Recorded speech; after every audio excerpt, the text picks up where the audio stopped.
پوری جنریشن جو بعد آنے والی ہے وہ تمہارے ہر نقل و حرکت کو دیکھے گی اور اس کو کاپی کرنے والی ہے. تم بزدل رہو گے تو نسلیں بزدل ہوگی. تم گنہگار عیاش رہو گے تو تمہاری نسلیں اسی طرح سے پیروکار بن جائیں. تمہارے ان کندھوں پر بہت بڑی ذمہ داری. کیا میرے مصطفیٰ کریم صلی اللہ علیہ وسلم سے اتنی محبت بھی نہیں ہے تمہیں کہ اپنے عیش و عشرت کو ٹھوکر مارے؟ ہم دنیا جو چاہتی ہے ویسے نہ بن کر کے آمینہ کا لال جیسا چاہے ویسے بن جائیں. کیا اتنی چیز قربانی ہم نہیں دے سکتے اس دور میں؟ ہاں، لوگ تمہارے رب پر سوال کریں، قرآن پاک کو جلا دیا جائے، تمہارے بزرگوں کی قبریں اکھاڑنے کی بات ہو، اب بچہ کیا تمہارے ہو؟ کیا یہ دور تمہارے تاش کے پتوں پر بیٹھنے کا دور ہے؟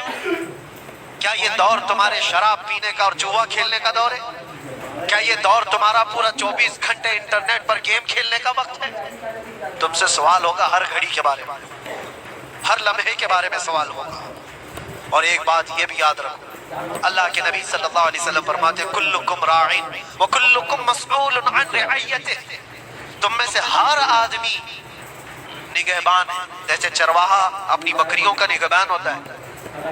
تم میں سے ہر آدمی نگہبان ہے اور ہر آدمی سے اس کے نیچے رہنے والوں کے بارے میں پوچھا جائے گا قیامت کے دن. تیری اولاد کیوں بگڑی؟ تیری اولاد غلط راستہ کیوں اختیار کی تیرے انڈر میں تھی؟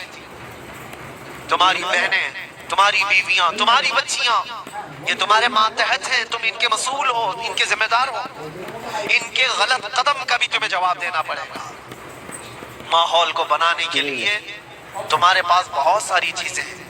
اٹھو وہ گر نہ حشر نہ ہوگا پھر کبھی، دوڑو کہ زمانہ چال اپنی چل گیا.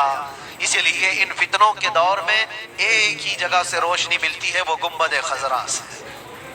ایک بات یاد رکھنا میرے عزیزوں، دنیا جس کو دکھانے کے لیے کر رہی ہوتی ہے نا، وہ دنیا ان کو دیکھتی بھی نہیں. جس کو دکھانے کے لیے لوگ کچھ چیزیں کر رہے ہوتے ہیں، بہت سارے لوگ ہیں. پوچھا کہ یہ اتنے ناک نقشے، یہ ساری چیزیں تیرے چینج ہو گیا، حلیہ بدل گیا؟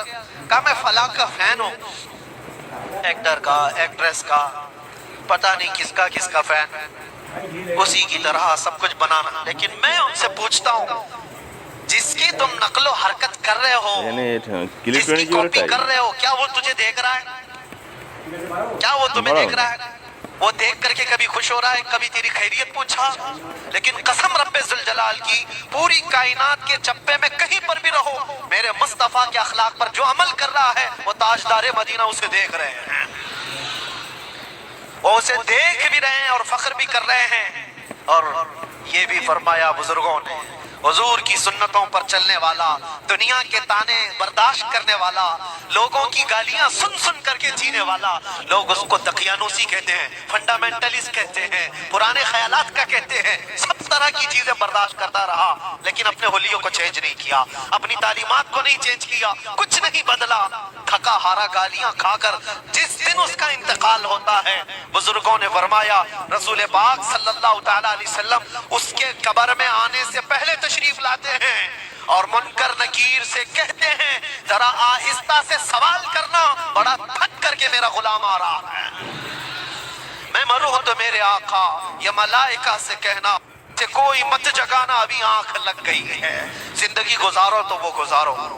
دنیا کے تانے ان فتنوں کے دور میں برداشت کرنا سیکھ جاؤ. لوگ تمہارے اخلاق پر انگلیاں اٹھائیں، تمہارے سچ بولنے پر بھی تانا ہوگا، تمہارے ایمان پر قائم رہنے پر بھی تانا دیں گے لوگ، تمہاری اچھی باتوں پر تانا دیں گے کہ اس کی زبان تو دیکھو، ملا بن گیا، مولوی بن گیا، مولانا جیسی باتیں کرنے لگ گیا. یہ تانے دینے لگ جائیں گے لوگ. تو حدیث کیا نوجوان سنائے گا، اس کو کہتے ہیں علامہ بن گیا، مولوی بن گیا ہے. یہ دور اللہ کے نبی صلی اللہ علیہ وسلم نے حدیث پاک میں فرمایا، اتنا ہی نہیں کہ مولوی مولانا کہہ کر کے تانا دیں گے، ایسا دیکھیں گے جیسے ایک زنا کرنے والے کو دیکھا جاتا ہے. یہ حدیث ہے کتاب الملاحم والفتن میں، ابو نعیم نے یہ حدیث نقل فرمائی ہے. اس لیے میرے عزیزو، اس دور کا مقابلہ کرنے کے لیے اس دور کے چیلنجز کو آپ کو بتانا یہ ضروری تھا، میں نے بتایا. اس دور میں اللہ کے نبی نے یہ بھی فرمایا جو محفوظ رہ سکتا ہے وہ کون ہے؟ وہ بندہ جو یہ کہا میرا رب اللہ ہے اور اس پر جم گیا، چاہے کچھ بھی ہو، اب میرا رب اللہ ہے.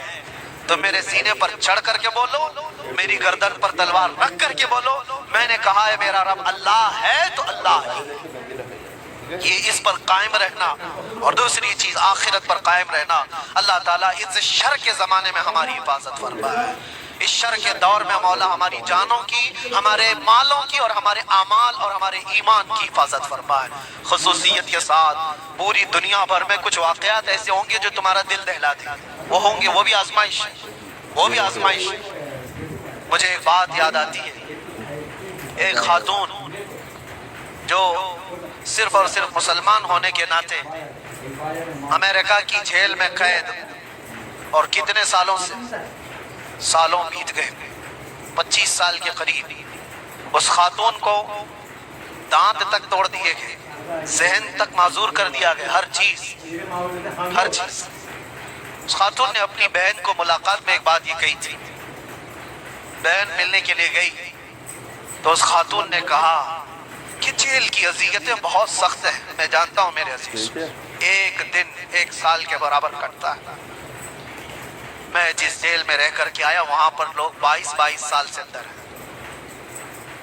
کتنوں کے گھر اجڑ گئے، ختم ہو گئے، کتنوں کے گھر والے انتقال کر گئے، وہ آ نہ سکے، کتنوں کی اولاد بکھر گئی، کچھ تو ایسے کمپرومائز کر کے رہ گئے کہ اب ہماری زندگی کا خاتمہ انہی 4 دیواروں کے اندر ہے۔ کچھ برداشت نہ کرتے ہوئے رسیاں لٹکا کر کے اپنے آپ کو پھانسی پر جھول گئے۔ حالات بڑے سخت، بہت سخت آزمائش کا دور۔ ایک خاتون جو ایمان کی بنیاد پر، اسلام کی بنیاد پر قید میں گئی، اذیتوں پر اذیتیں دی گئی، اتنی اذیتیں کہ پیر پھیلانے کی بھی جگہ نہیں تھی، اتنی چھوٹی بیرک دی گئی، اس میں 20 سال کٹ گئے ہوں۔ بہن نے ایک بار پوچھا کہ یہ اذیتیں جو اتنی سخت گزر رہی ہے، تو وہ ہنس کر کہنے لگی کوئی بات نہیں، میں خود بھی گھبرائی ہوئی تھی بہت، لیکن اس چھوٹی سی 4 دیواری کے اندر بہت تھک کر کے ایک دن سوئی تو خواب میں رسول پاک برداشت سے زیادہ ہو گیا تو میرے مصطفیٰ تشریف لائے۔ حضور پاک صلی اللہ علیہ وسلم سے میں نے عرض کیا کہ آقا، یہ زمانہ کب ختم ہوگا میری آزمائش کا، یہ میرا امتحان کب ختم ہوگا، اتنی اذیتوں سے گزارا جا رہا ہے، یہ کب ختم ہوگا؟ اللہ کے نبی صلی اللہ تعالیٰ علیہ وسلم نے کیا فرمایا؟ کہا خاتون، یہ تیری آزمائش تھوڑی نہ، یہ امت کی آزمائش ہے۔ دیکھا جا رہا ہے کہ امت مزے لے کر سو رہی ہے، تم کیا سمجھتے ہو؟ یہ جو چھوٹے چھوٹے بچے روز ہلاک ہو رہے ہیں بلبلاتے ہوئے، آگ کے گولوں کے نیچے ان کی صبح اور شامیں ہوتی ہیں، ان کی چیخوں کو دنیا یہ سمجھتی ہے کہ ایک علاقے کا جھگڑا ہے۔ میں کہتا ہوں پوری کائنات کے مسلمانوں کا یہ امتحان ہے، آزمائش۔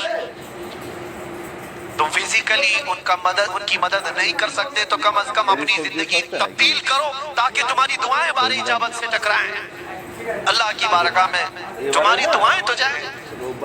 اس لیے میں یہ کہتا ہوں یہ آخری عشرہ ہے، مظلوم فلسطینیوں کے لیے بھی ہم دعا کرتے ہیں، مولا ان پر آئے ہوئے اس زمانے کو جلد سے جلد ختم فرما دے۔ پوری دنیا رمضان منا رہی ہے، پوری دنیا عید کی تیاریوں میں بازاروں میں دوڑی گھوم رہی ہوگی، لیکن وہاں پر جنازے نکل رہے ہیں، صبح ایک جنازہ، شام میں ایک جنازہ، بلکہ ایک ہی راستے پر 80 جنازے جا رہے ہوتے۔ میں کبھی سوچتا ہوں ان کے گھروں پر عید کیسے آتی ہے، ان کے گھروں پر افطار اور سحری کیسے آتی ہے، رمضان کیسے، لیکن ان سب حالات کے باوجود جو خبریں آتی ہیں کہ نہ وہ اذان میں کم ہوئے ہیں نہ نماز میں، وہ دکھتی ہوئی آواز میں درد کے ساتھ، اذانوں کے ساتھ بھی اپنے ایمان کو قائم رکھے ہوئے ہیں۔ ایک بڑی آزمائش ہے۔ میں اس لیے جذبات میں بولتا ہوں کہ درد ہوتا ہے، تکلیف ہوتی ہے، میرے آقا صلی